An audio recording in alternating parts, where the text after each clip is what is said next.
Di saat grafik kasus COVID-19 mulai naik di hampir semua negara, satu tempat menjadi titik paling sunyi sekaligus paling bising di dunia, rumah sakit. Sunyi karena di lorong-lorongnya hanya terdengar napas berat pasien dan suara mesin bantuan pernafasan. Bising karena dalam hati para tenaga medis ada rasa takut, cemas, marah, lelah, dan harapan yang harus bertabrakan satu sama lain. Bab ini adalah kisah tentang mereka, para dokter, perawat, para medis, petugas ambulans, teknisi laboratorium, pembersih rumah sakit, hingga relawan. Orang-orang yang berdiri paling dekat dengan kematian, tapi tetap memilih bertahan.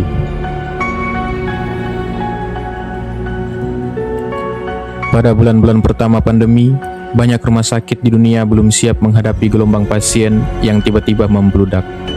Di beberapa kota besar, ruang IGD yang biasanya menangani kecelakaan dan kasus darurat umum berubah menjadi ruang penuh pasien sesak napas yang datang tanpa henti. Tempat tidur tidak cukup, ruang ICU penuh, oksigen terbatas. Bahkan, sebagian rumah sakit harus mengubah lorong, aula, tenda darurat, hingga tempat parkir menjadi ruang perawatan sementara. Tidak ada negara yang benar-benar siap, bahkan negara-negara dengan sistem kesehatan paling maju sekalipun. Para tenaga medis menghadapi kenyataan pahit. Mereka harus bekerja di tengah minimnya alat pelindung diri. Banyak dari mereka terpaksa memakai masker yang sama berhari-hari. Jas hujan dipakai menggantikan hazmat, dan beberapa bahkan membuat alat pelindung dari barang seadanya. Dalam kondisi itu, setiap kali mereka masuk ke ruangan pasien, selalu ada rasa takut. Takut kalau hari itu adalah hari ketika mereka ikut tertular. Namun, walaupun takut, mereka tetap melangkah. Ada kisah dokter yang harus tidur di mobil karena takut menularkan virus ke keluarganya. Ada perawat yang berbulan-bulan tidak pulang, hanya bisa melihat anaknya lewat video call. Ada supir ambulans yang bekerja tanpa henti, menghantar pasien satu demi satu, tanpa tahu apakah dirinya sudah terinfeksi atau belum. Ada tenaga pembersih rumah sakit yang tidak pernah muncul di layar berita, tetapi merekalah yang membersihkan ruangan tempat virus menempel. Diam-diam, tanpa sorotan, tanpa tepuk tangan. Rumah sakit berubah menjadi medan pertempuran. Suara ventilator, alarm monitor, dan detak jantung menjadi latar suara sehari-hari. Banyak tenaga medis menggambarkan masa itu sebagai masa paling gelap dalam hidup mereka. Setiap hari, mereka melihat orang kehilangan orang yang dicintai. Setiap hari, ada keluarga yang harus menerima kabar duka lewat telepon, tanpa kesempatan memeluk terakhir kali. Banyak pasien yang meninggal dalam kesepian, ditemani tenaga medis yang mencoba menggantikan pelukan keluarga dengan genggaman tangan. Di tengah situasi itu, kelelahan fisik dan mental menjadi musuh yang tidak kalah berat dari virus itu sendiri. Jam kerja mereka memanjang, tidur hanya beberapa jam, makan sering terlambat, dan tubuh terus berada dalam tekanan.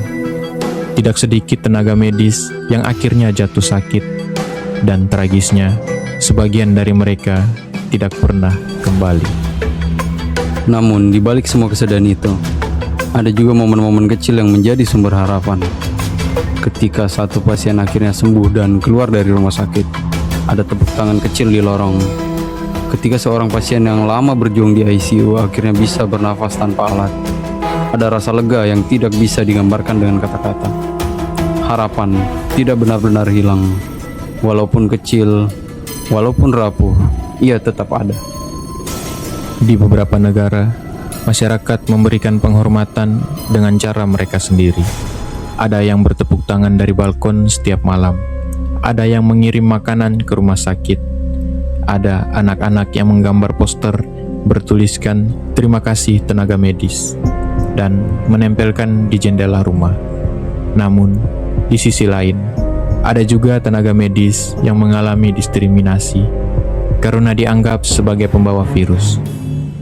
Beberapa ditolak masuk ke tempat tinggal, beberapa bahkan mendapat perlakuan tidak adil. Kontras ini menunjukkan betapa kompleksnya situasi sosial saat itu. Bab ini juga memperlihatkan fakta bahwa pandemi bukan hanya angka kasus dan grafik statistik, melainkan kisah manusia. Setiap tenaga medis membawa luka batin mereka masing-masing. Ada rasa bersalah ketika tidak mampu menyelamatkan pasien, meski mereka sudah berjuang semaksimal mungkin. Ada trauma yang bertahan lama, bahkan setelah pandemi mereda. Banyak yang mereka sampai hari ini masih mengingat wajah-wajah pasien yang tidak pernah mereka lupakan. Pada akhirnya, perjuangan tenaga medis selama pandemi bukan hanya tentang pekerjaan, bukan hanya tentang kewajiban profesi. Ini adalah tentang keberanian untuk tetap berdiri. Bahkan, ketika dunia terasa runtuh, tentang pengorbanan yang tidak selalu terlihat kamera, tentang manusia yang melindungi manusia lain, meski dirinya sendiri berada di ambang resiko. Di garis depan pandemi, mereka bukan hanya dokter atau perawat. Mereka adalah saksi sejarah. Mereka menyaksikan dunia runtuh, tapi juga melihat manusia bertahan. Dan tanpa mereka, mungkin cerita pandemi ini akan berakhir jauh lebih gelap.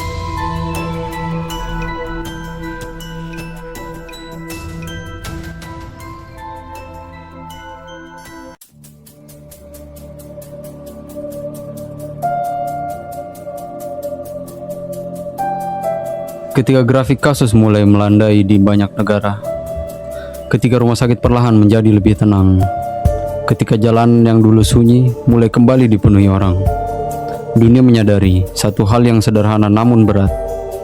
Pandemi mungkin mereda, tetapi luka yang ditinggalkan akan tetap hidup dalam ingatan manusia untuk waktu yang sangat lama. Tidak ada satu hari tertentu di mana dunia masih bisa berkata, pandemi resmi berakhir. Tidak ada momen dramatis di mana semuanya kembali normal dalam sekejap. Yang terjadi justru kebalikannya. Pandemi berakhir perlahan, pelan, diam-diam, seperti hujan yang tidak lagi turun deras, tapi masih menyisakan genangan di mana-mana. Di banyak tempat, pembatasan mulai dilonggarkan. Sekolah kembali dibuka, kantor kembali beroperasi, warung dan toko kembali menerima pelanggan. Namun, suasananya tidak sama seperti dulu. Orang-orang berjalan dengan rasa hati-hati, masih membawa kenangan tentang bulan-bulan ketika dunia terasa berhenti. Mereka belajar berjabat tangan kembali, belajar tersenyum tanpa masker, belajar berbicara tanpa rasa takut berada terlalu dekat. Banyak orang menyebut masa ini sebagai new normal. Sebuah istilah yang sederhana, tetapi sebenarnya menyimpan pertanyaan mendalam. Apakah kita benar-benar kembali menjadi seperti dulu? Bagi sebagian orang, pandemi berakhir dengan kegelahan. Namun, bagi banyak orang yang lainnya, pandemi tidak pernah benar-benar selesai. Ada keluarga yang kursi makannya kini 1-0. Ada orang tua yang tidak bisa lagi memanggil nama anaknya. Ada anak yang tumbuh besar tanpa salah satu orang tuanya. Ada tenaga medis yang masih dihantui mimpi buruk dari malam-malam panjang di ICU. Dan ada ribuan orang yang kehilangan pekerjaan, kehilangan usaha, kehilangan arah hidup, lalu berusaha memulai semuanya dari nol. Dunia tidak hanya kehilangan nyawa, ia kehilangan rasa aman. Ekonomi global sempat runtuh, namun pelan-pelan bergerak bangkit. Banyak negara berjuang untuk memulihkan bisnis kecil, membangun kembali sektor pariwisata, memulihkan perdagangan, dan mencoba menata ulang semua aspek kehidupan. Namun, pandemi meninggalkan perubahan besar dalam cara manusia bekerja dan hidup. Bekerja dari rumah menjadi sesuatu yang normal. Pertemuan tatap muka bergeser menjadi layar monitor. Pendidikan tidak lagi hanya terjadi di ruang kelas, tetapi juga di kamar tidur dan ruang keluarga. Digitalisasi yang sebelumnya berjalan perlahan, kini melompat jauh ke depan. Di bidang kesehatan, pandemi meninggalkan pelajaran yang sangat mahal. Negara-negara tiba menyadari betapa rapuhnya sistem kesehatan mereka. Laboratorium diperkuat, rumah sakit diperluas, riset vaksin dan penyakit menular menjadi prioritas global. Kolaborasi ilmiah meningkat pesat, Ilmuwan dari berbagai negara bekerja sama dengan cara yang belum pernah terjadi sebelumnya. Namun, pada saat yang sama, pandemi juga meninggalkan pertanyaan besar tentang kebijakan, keadilan akses, dan kesenjangan antara negara kaya dan negara miskin dalam menghadapi krisis global. Pandemi tidak hanya menguji sistem kesehatan dan ekonomi, tetapi juga menguji manusia sebagai individu.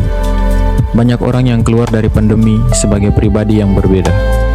Ada yang menjadi lebih kuat, lebih menghargai hidup, lebih dekat dengan keluarga. Namun, ada juga yang membawa luka batin yang tidak terlihat. Tingkat depresi dan kecemasan meningkat, trauma sosial muncul, dan perasaan cemas menyertai banyak orang. Bahkan, setelah pandemi mulai mereda. Pandemi mengajarkan bahwa kesehatan mental sama pentingnya dengan kesehatan fisik. Di antara semua perubahan itu, satu hal yang menjadi jelas, dunia setelah pandemi bukanlah dunia yang sama seperti sebelumnya. Cara kita melihat waktu, kesehatan, kebebasan, dan kebersamaan telah berubah. Kita belajar bahwa sesuatu yang kecil, sesuatu yang bahkan tidak bisa kita lihat dengan mata telanjang, bisa menghentikan seluruh planet. Kita belajar bahwa teknologi bisa menyelamatkan banyak hal, namun empati dan kemanusiaan tetap menjadi fondasi utama dalam menghadapi krisis. Akhir dari pandemi bukanlah akhir dari cerita, melainkan awal dari bab baru. Sebuah bab di mana manusia harus hidup berdampingan dengan sejarah yang pernah melukai mereka. Sebuah bab di mana kita terus mengingat agar kesalahan yang sama tidak terulang. Setiap generasi di masa depan akan membaca tentang peristiwa ini, tentang bagaimana dunia pernah membeku, tentang bagaimana manusia pernah saling berjauhan demi tetap bertahan, tentang bagaimana rasa takut pernah menjadi bahasa universal seluruh umat manusia. Dan pada akhirnya, di tengah semua kehilangan, penderitaan, dan ketidakpastian, pandemi COVID-19 juga menunjukkan sesuatu yang lain, bahwa manusia, meski rapuh, tetap memiliki kemampuan untuk bertahan. Di balik tangisan, ada keberanian. Di balik keputusan, ada harapan kecil yang tidak pernah padam. Di balik jarak yang memisahkan, ada rasa kemanusiaan yang justru menyatukan. Sejarah pandemi ini bukan hanya tentang angka kasus, bukan hanya tentang grafik, bukan hanya tentang berita dan kebijakan. Ini adalah cerita tentang manusia, tentang ketakutan, kehilangan, perjuangan, pengorbanan, harapan, dan kebangkitan. Dan meskipun telah mereda, kisahnya akan terus hidup sebagai pengingat bahwa suatu hari dunia pernah berhenti, namun manusia memilih untuk tetap melangkah.